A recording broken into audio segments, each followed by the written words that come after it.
kuna mtoto alikuwa amepotea miaka 9 sehemu ya Rapsho, sehemu ya Kina Kabatula, na alipotea kwa muda wa siku 4.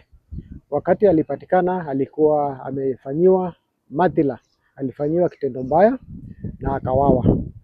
Na tunapata ripoti pia kwamba wananchi walishikwa na ghadhabu na wakaweza kuandamana na wakashambulia jamii moja ambayo walikuwa wamemshuku ya kwamba labda walifanya kitendo ile.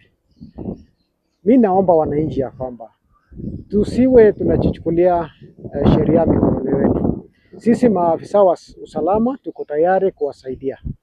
Kama kuna mtu yeyote ambaye akona mtu ambaye anamshuku, tafadhali kuja tupashe habari, tumshike huyu mtu, tuchukuliwe hatua ya kisheria. Mtu asijichukulie sheria mikononi mwake.